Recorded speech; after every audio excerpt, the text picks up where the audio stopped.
Hi everybody, today we're going to be visiting the Orange County Regional Historical Center or Museum. Today's sort of a sad day here in Orlando. It is the 5th anniversary of the Pulse nightclub shooting. We actually stopped by just a little while ago on our way over and sort of paid our respects and did some education about what had actually happened and sharing equal rights for people. But today at the History Museum, it is free admission and all this week, so up until tomorrow, which will be Sunday, you can actually get into the museum for free because they do have a new exhibit commemorating Pulse. So we are going to go through, kind of check it out. I've never been here. I don't think Lisa's been here. No, Jasmine has. Jasmine's been here. So she's given us the 411 on what to do. For a field trip. For a field trip. But I think we're excited. So I think with that, let's go ahead and let's get started.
As we head into the Historical Museum, these are the steps to the original courthouse when it was originally built. As you can see, they've added some landscape and moved the entrance of the building to the other side. But this used to be the main entrance to the courthouse. Alright, so we made our way into the History Museum, and one of the first things that's probably relatively new is they have these portraits of workers from Orlando Health that were painted by one of the chefs, I believe, that works there, a prep cook, and a professional artist, just sort of commemorating them in their mask as we work through COVID-19. There are some more over on this side. This one's very glittery, I like it. But really cool. Something you definitely expect to see in the middle of a Orange County / Orlando exhibit are polar bears. But these polar bears were apparently a part of a Winter Park and Altamont Springs Mall in the 1950s and 60s. Definitely not one of the first things I expected when I walked in were two polar bears. So what the girls are doing are they are making a lei in honor of the Hawaiian Pulse tribute. Oh, cool. So what did you just do, Nellie? I just made a heart and they're gonna hang it up on the ceiling. Oh yeah, what's the heart for? For the people that fix the people for the hospital. Oh, okay. Very cool. No, but there's 5. Wow, this is really nice. 5 is administration offices. This is a big elevator. This is really pretty. I love it. Hey, everybody get on your square and face the direction you're supposed to face. You're all in timeout. Face the wall. Face the wall. I didn't do it. I didn't do it. I'll face the wall too. Okay. I didn't do it. We're all in trouble. COVID, you're weird. Alright, so we actually started up on the 4th floor and we're going to work our way down towards the other exhibits. So we're going to head towards Discovering Paradise in Gallery 1 and then we'll head towards Gallery 2. Here I believe we're going to learn the history of Florida, which I'm sure the girls are super excited about. In Discovering Paradise, we've learned that people have been living in Florida around 12,000 years. and discovering new facts, things down in the muck, shells, tortoises, all this fun stuff. So it does feel like we're entering a tropical paradise. Oh, look at this, discovering a paradise. It's almost like it knew what I was thinking. Oh, that's exactly what was over there. Well, fun. An interesting fact I guess I never really knew, and I'm sure if I'd looked into it more, but during the Ice Age, Florida was not iced over due to the oceans. It sort of kept a more warm tropical climate even then, and you had herds of mastodons and mammoths come and live in Florida. Guess I never really thought about what Florida was like during the Ice Age, and the answer is just like it is today. Then we start to transition into European contact and Spanish conquistadors and missionaries. And of course, Florida started to evolve and getting more of Europeans to make their way towards Florida. This dude lost his boat, but this goes through, you know, what the British life looked like, the Spanish, and the French. So everyone started moving into Florida and starting to develop there, even though it is hot. We've got a nice cool light up board that the girls are pushing, and they're learning different routes that people took or where different groups lived. It's pretty neat. We kind of went through different lakes, maybe. Hernando. One other cool thing on this map, and I just realized this, it has the native groups on there that you can see. So if you live in Florida, you'll notice there's lots of interesting names for cities and roads and counties. Words all it up. Okay. But they're all kind of through. All right, we're moving to the other side of the hall and discovering a paradise.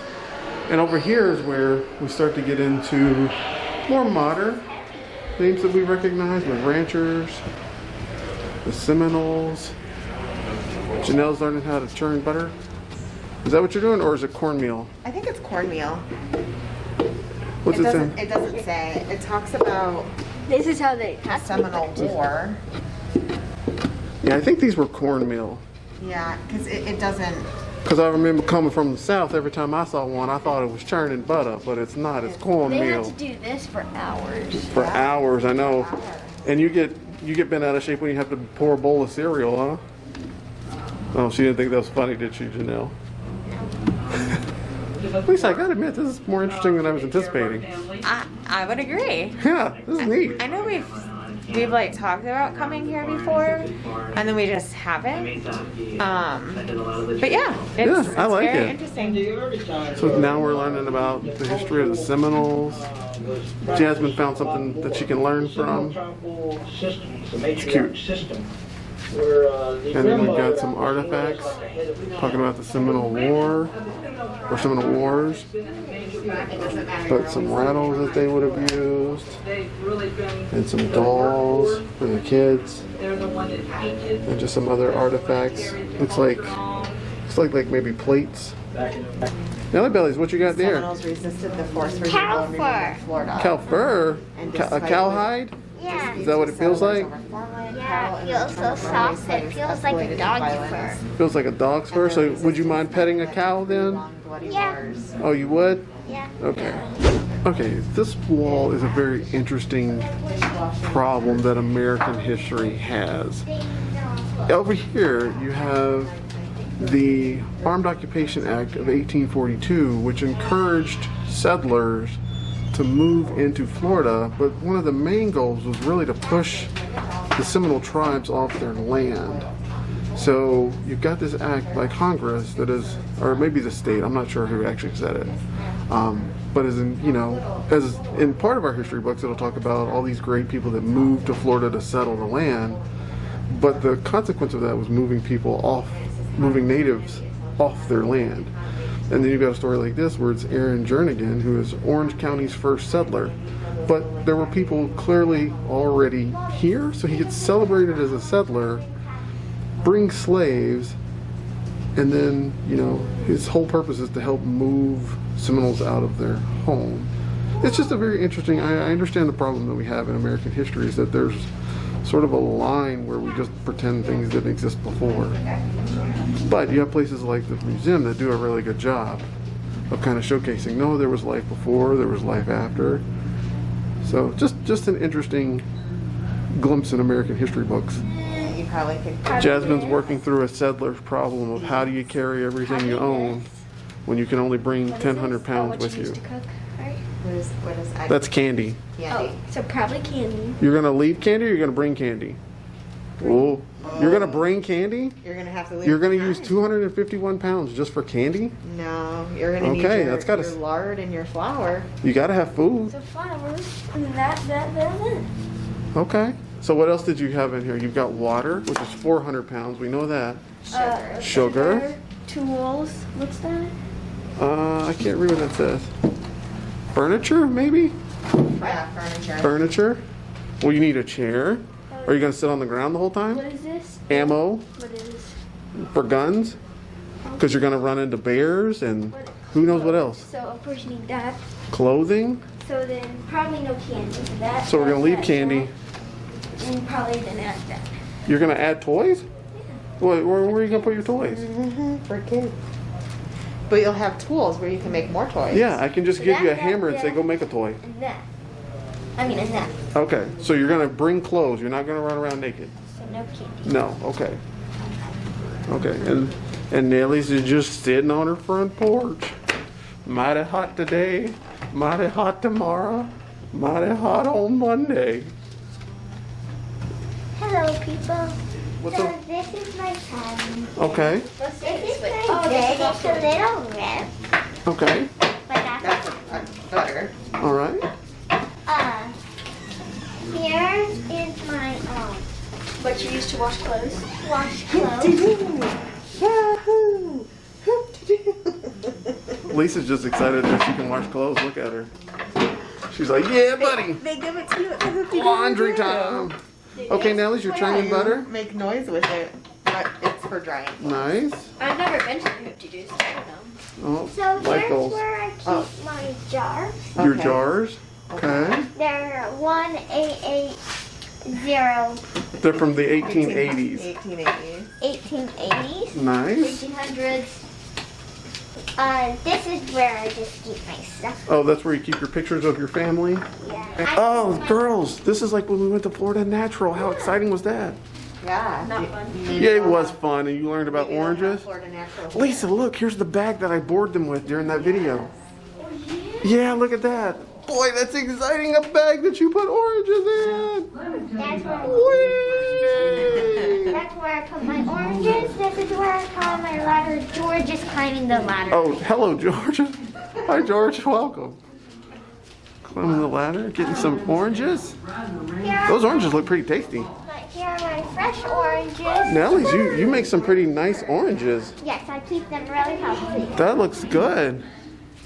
Some in here are a little dead, but that's fine. Oh, okay. So that's the dead oranges tree. We don't want to get any from there. No, it's healthy a little. I water them every day. Oh, good. And twice a day. Twice a day. Hey, is this the merchandise that we buy at the end of your tour? Yes. Oh, okay. So we can get like a bell, Yeah. an orange bird, Yeah. maybe a little bank.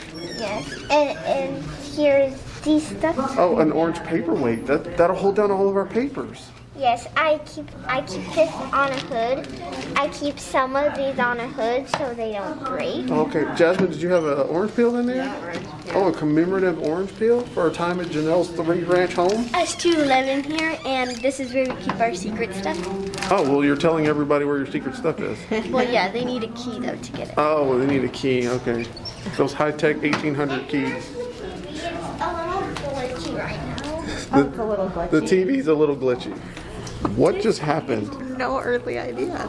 But apparently they live in the museum. Who Their, knew? their imagination just kicked into high gear. Yes. This is your tractor from the 1925? Yes. So you lived in your home starting in the early 1800s, and you lived there in the 1925s, and you're here in 2021. Yep. Are you guys like immortal? Yes. I know we look so small because. Oh, all the oranges. Yeah. Yeah, it keeps you young. Yes. Oh, okay. Well, And the Fountain of Youth. 8. secrets, But I'm secrets revolve. and the fountain of They youth. found the Fountain of I'm Youth. 80. Got it. I'm 80. Okay, sure. And I'm 100. You're 100. Okay, we all look good for your ages. So that was our house for number 4. We're going to be going to the 3rd one just right now. All right, so here we have the courthouse clock from the original courthouse. When this building was the Orlando Courthouse or Orange County Courthouse. I'm not really sure which one, but courthouse. But you've got a clock right here as you get off the elevators.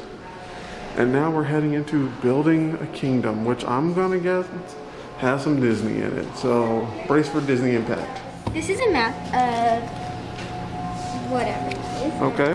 The city, Jasmine, the city of Florida. Stretching from the Canadian border to Miami, the Dixie Highway linked Orange County with the Midwest.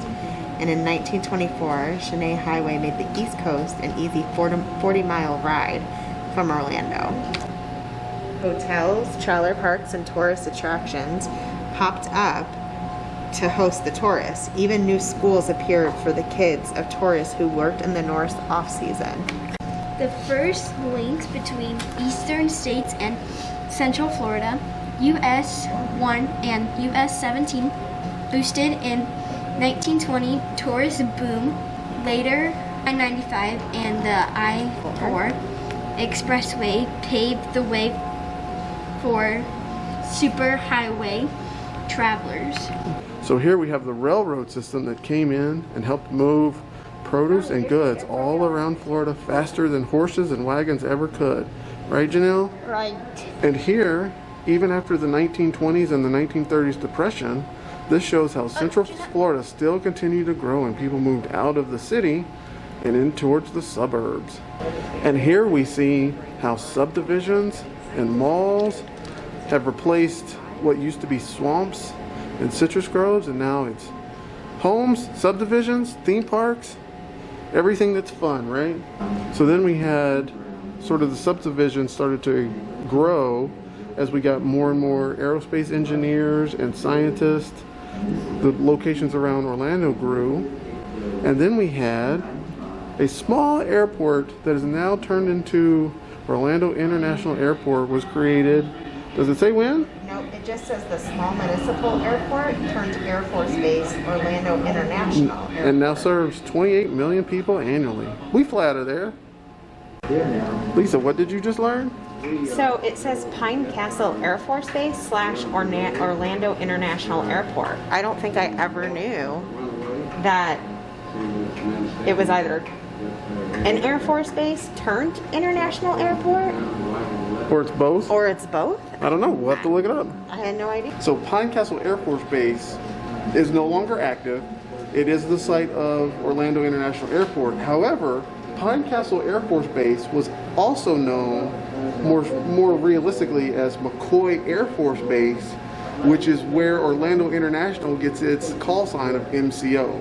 It was the name of McCoy's Air Force Base. Yeah. So I've often wondered why Orlando International Airport was coded as MCO, McCoy Air Force Base.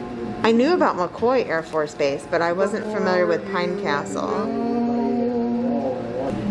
Thanks to the 1920s boom and the 1950s aerospace growth, rural Central Florida was quickly becoming internationally known. And that was due to Walt Disney World's opening. Woo! Yeah. And then 192 was expanded to handle Disney visitors and workers, and the Osceola Parkway opened in 1995, mainly for residents driving to jobs at Disney, and countless hotels, restaurants, and malls popped up on International Drive. So that's Disney and 192. Yep. Well, Disney World's over there, and then 192 we saw the WonderWorks building and some other fun buildings. Jasmine is literally glued to watching about space. I love how intrigued she is.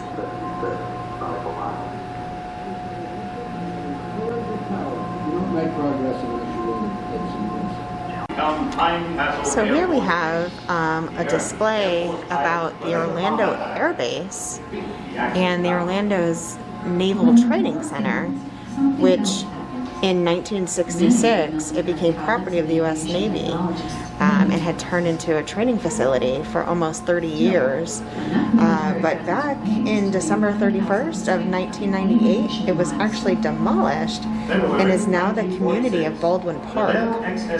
There is some memorials at Blue Jacket Park, which contains the Lone Sailor and the Blue Jacket Recruit. Here we come to Walt Disney World.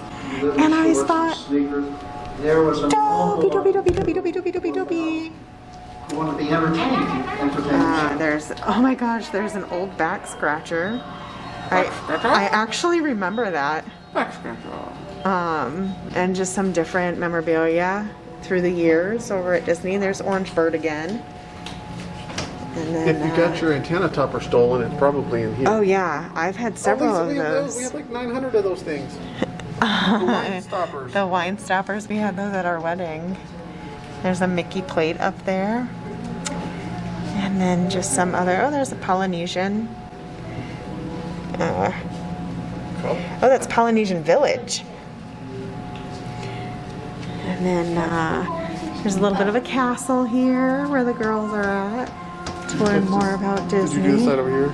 No, not yet. There's a That Mickey was- watch. Oh, the Mickey autograph watch. book. I still have my autograph book. Sure, yeah, I'm gonna go drive the car. Some Mickey ears. And lo and behold, autograph books. More antenna And I-4. I-4 in Florida. There is also the I-4 in California. toppers. Well, that's the i5. Or it is the I-5. the 5. Yeah, the 5.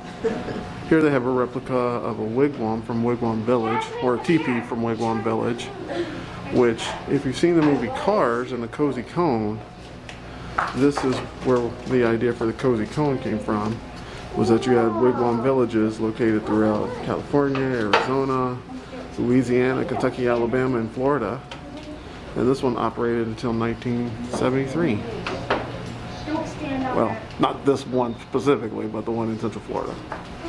Lisa's also found some artifacts from Cypress Gardens, now part of Legoland. The water skiing, which they were known for. Mommy, I get to turn it. And part of the reason I think Legoland still does the shows on the waterfront there, sort of in memory of Cypress Gardens. Here we have a local hero that I don't think a lot of people have heard of, and I know I haven't until I read this, but this guy's got some interesting stuff. Captain John Young, who was in the Korean War and trained to be a fighter pilot, also had 6 times he went up into space as part of Gemini 3, Gemini 10, and the first space shuttle. Those were 3 of the 6 times he was in outer space. So you've got patches, and down here his Salute to Excellence medal is down here, and then more of his patches from the missions.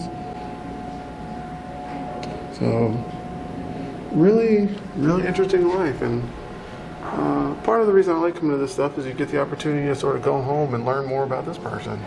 So we're definitely going to go learn a little bit more about John Young, because 6 times in space is kind of a big deal. Okay, so we can't go in here right now, it is closed off, but there is a replica of, well, not a replica, but this building used to be the courthouse for Orlando, and they have it set up as one of the original trial rooms. One very interesting fact in here, and you can barely see it, but way over there, this is actually the same table that Ted Bundy sat at during his trial, and he's carved his name in it. And you can kind of see it right there in the corner of the desk. If we could actually get over there, you would see that it's been partitioned off because his name is carved into that desk. So this is just a replica, or what the room looked like. I keep saying replica, but it's not. It's just how the room was set up when they would come in here and serve justice. Hi everybody, because we were going into a sensitive area, we opted to record this later. Down on the second floor there is an African American exhibit, which we'll get to later, but one of the reasons that we were there primarily was to see the 5-year anniversary exhibit for Pulse. One of the things when you first walk in is that they give you a history of the founders and why they created the club. who they were, and really what the club meant to people in the community. Right here's a really good sign that stuck out to me, is that people viewed it as a home, and I think that's something that a lot of individuals don't necessarily have to worry about, is find a place where they fit in. And I think here in Orlando, people had the opportunity to go to Pulse and maybe for the first time in their lives be themselves. And I think that was something that really stuck out to me, is that I never had really thought about. It also brings up sort of what was going on. There were some previous exhibits as well, but this is what was happening that evening. And then it really just transitions into what happened that night. It goes through the facts, it goes through the timelines, it goes through the responses of the first responders, how communication was given out.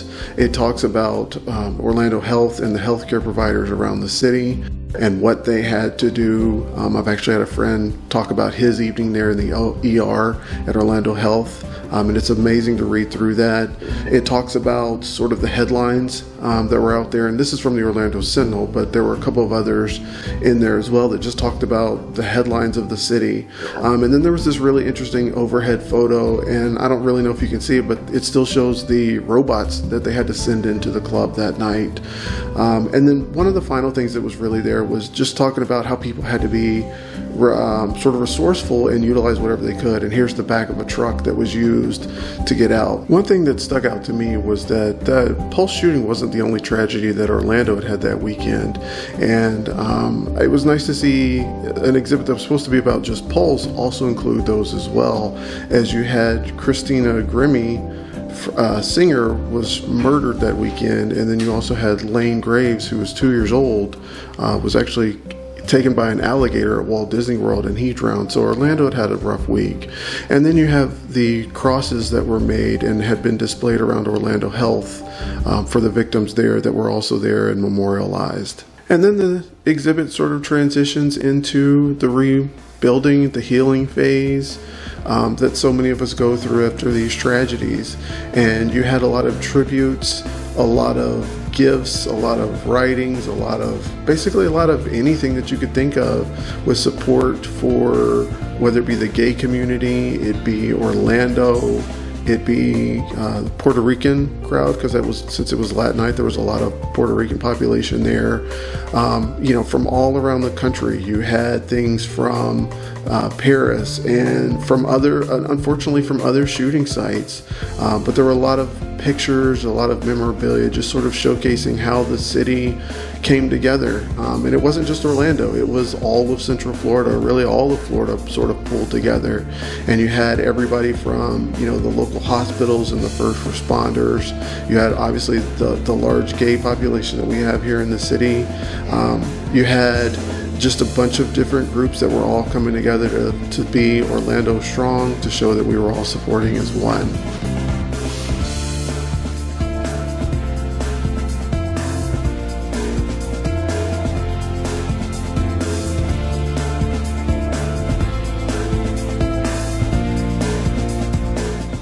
One other piece that stuck out was what the tourist industry had done here in Central Florida, whether it be sending in cards or changing their colors. Just the outpouring of artistry that also happened amongst the city, just to show that we were all in this together as one and that we weren't going to stand for it. And I think, this exhibit right here talks about, the anger towards guns and focusing on gun control, and really just focusing on that is the problem, is handling guns. But this last part of the exhibit really focused on how the rest of the world responded to the tragedy here in Central Florida. And you can see Lisa and the girls sort of looking at the different displays that were there, but each of those is from a different country and represents what that country was doing for Orlando. And then finally here you sort of had people that were part of the response but have passed away since and weren't going to be part of the exhibits, but had played a big part in that evening.